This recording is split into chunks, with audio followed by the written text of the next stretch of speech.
I thought we played exceptional defense, especially the first 30 minutes of the game. We had Utah had 11 turnovers at half and 15 points. Our defense dictated everything that happened, and down the stretch we turned the ball over. We wound up with 12 second-half turnovers. We turned it over 10 times a game. So I thought we got a little bit complacent and didn't finish the last 6 or 7 minutes in a fashion that was indicative of how we'd played for 33 minutes. That being said, at this stage, to hold a team to 50 points, to win by 14 points, you have to be happy. I thought Malcolm was sensational. And I think our team, what happened with this game tonight exemplifies the fact that we are a team. We had 24 baskets. We had 18 assists on those baskets. We had at least 2 or 3 more that would have been assists if we'd have finished when we got fouled. So I thought we moved the ball with tremendous amount of poise and thoughtfulness, and it never stuck in anybody's hands in that win. So proud of the fact we're playing tomorrow.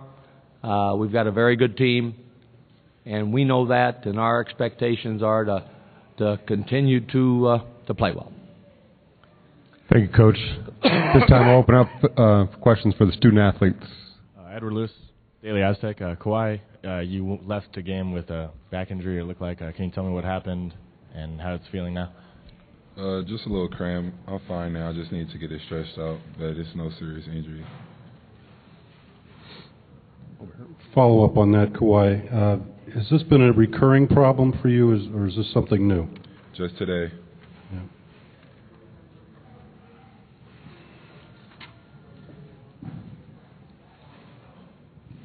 Troy Hirsch, Fox 5 San Diego. Billy and Malcolm, can you talk about the defensive pressure? It seemed like there in the midway through the first half you turned it up, and how it affected them, and what you got out of it in terms of a spark maybe it provided for the team?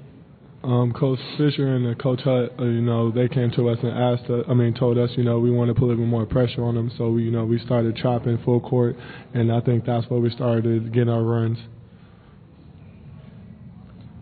Like Billy said, we just wanted to turn the pressure up.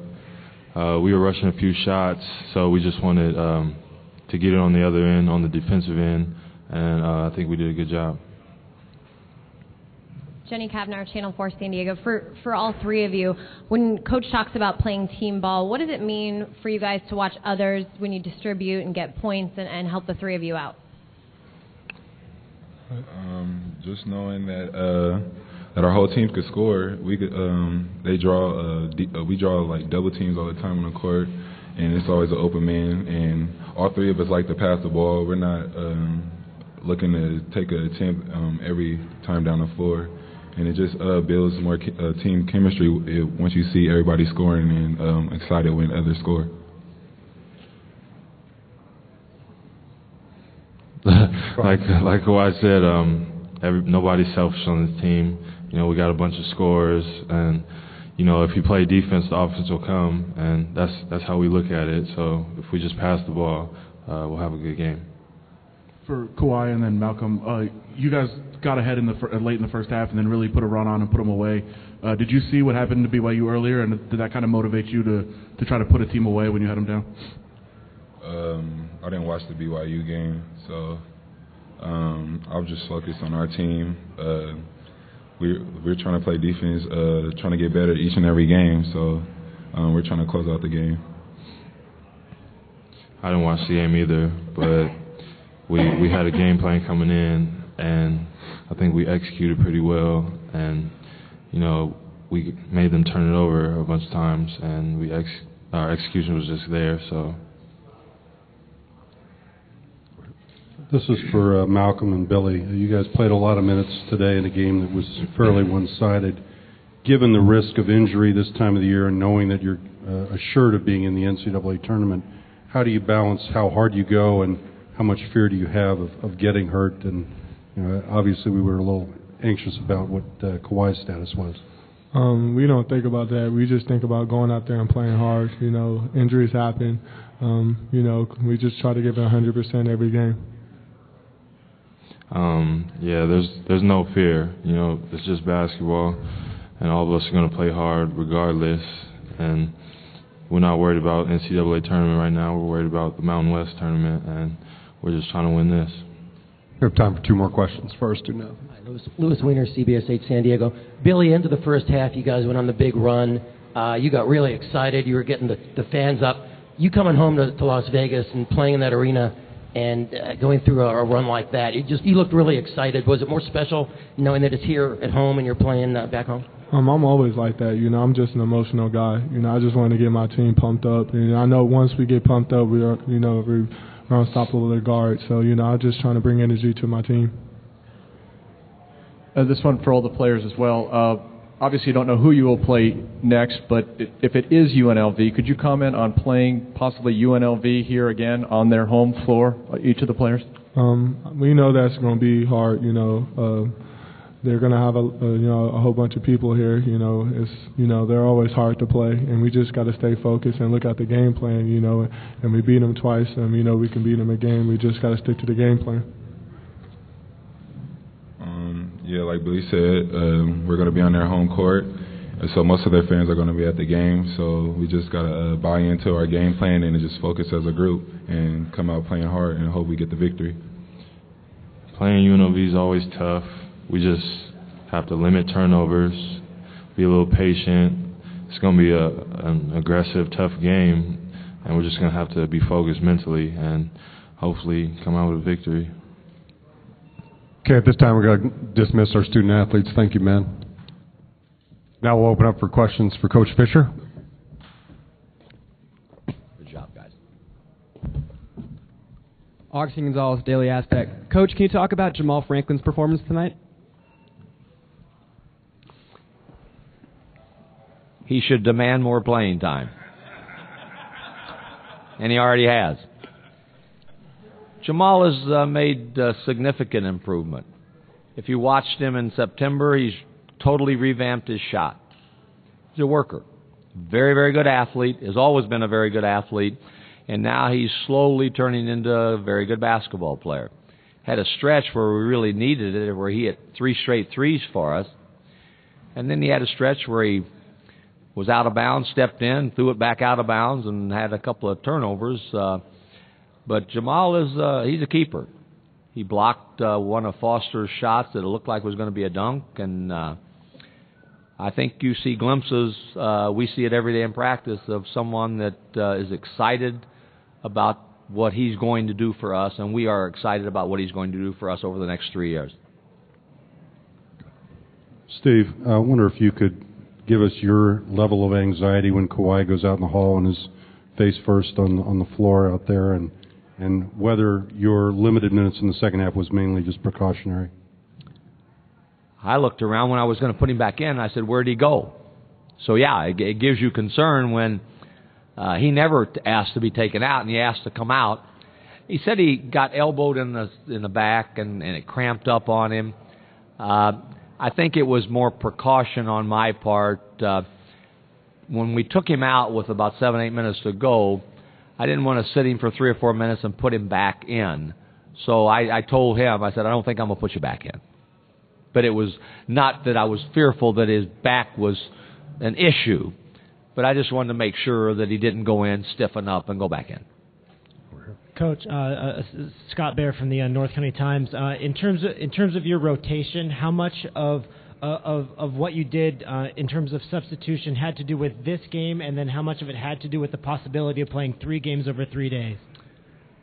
With intent in the first half, we said we need to play bodies. We need to make substitutions, and I think a couple of guys were disappointed that we took them out at the 16-minute mark, but we have to be able to do that. We got guys that can play. So we'll probably do that again tomorrow. But we're going to do whatever we think we have to do to win the next game. So when we got that lead, I thought, I think we can continue to be liberal with our substitutions. Would I have done that if it had been a 2-point game the whole way? I don't know. Coach Jay Paris, North County Times. Can you talk of the significance of that 30th victory and what it means tonight and what it might mean going forward as the seeding comes out? 30-2, that's pretty good. That's a lot of wins. And I think we've earned them. We found different ways to win. We've won when we've made 20 straight free throws. We've won when we haven't made a three-pointer. We've won in a lot of different ways, and I think that's a mark of a good team. The one thing that we have won with consistently is pretty solid defense. We can be a hard team to score on even when you get it into scoring areas, and we have to stay that way. Tonight, I think in one stretch, I think Utah scored 5 or 6 straight possessions, and that's a credit to them. But we got to do a little bit better job after they get a couple on the same. You're not going to get an easy look on that third or fourth one, but we've got a good team, and we're all very, very proud of the fact that we've got a 30-2 record. Coach, you mentioned the huge run at the end of the first half to kind of put them away. Did you talk to the team about how important it is to kind of put teams away like that in postseason play? We always put 4 or 5 keys to the game up, and we always put up, we want to have spurts. And I read Jim Boylan's comments early in the week saying that when we played them the first game at their place with about 7-8 minutes to go, it was a real close game, and we had a spurt. And we're a team that has spurts. And we are. And you maximize spurts by guarding hard, not turning the ball over. And we had a couple of those in this game. I think we were ahead 6 points and outscored them 10-1 to end the half and go up 15. So we've done that with some consistency all season long. Steve, you're old enough to remember Bob Lanier getting hurt and Kenyon Martin. How do you balance the desire to win versus the risk of injury in these games when you know you're in the tournament? I think, Tim, what Malcolm said, you can't play fearful you're going to get hurt, even if you've got a little tweak or your ankle or whatever it might be, because when you do that, that's when you get hurt. So, I mean, sometimes kids get hurt and nobody's around them, but I can't worry about that. We can't worry about that. We're playing to win 3 games here in this tournament. Obviously, we want to do well in the NCAA tournament, but we want to win here. We want to win 2 more games here. That's important to us. So we're gonna, if it means playing DJA 40 minutes tomorrow, so be it. They're 21, anywhere from 19 to 22. I think they'll be resilient enough. I worry about game 2, game 3 here. But I'm not worried about what's going to happen next Thursday or Friday right now. And we've practiced thoughtfully. We have had the bulk of our practices the last few weeks. We have had a minimal amount of competitiveness. Now we do skill building and all that stuff and form and technique, but we'll go maybe 15, 20 minutes of an hour and a half practice on competing. And so you usually get guys hurt in practice rather than games. So I think we'll be okay. Becker. Coach, Lindsay Soto from Versus. The ball movement was really impressive tonight. How have you instilled that in your players, gotten them to play that way with the athletes that you have, not to take over the game? We practice that way. We talk in practice. You got to get the ball to 2 sides before you can shoot it sometimes. We got to have a post. We got to have penetration, either dribble or pass before we shoot it. So we work at that. But I think most importantly, it happens because of the kids. These guys all are good and they think they're better than they are. And they all want to score. But they're willing to move that ball and swing it and make one more. And, I think that's the character of the kids that we've got more than anything else.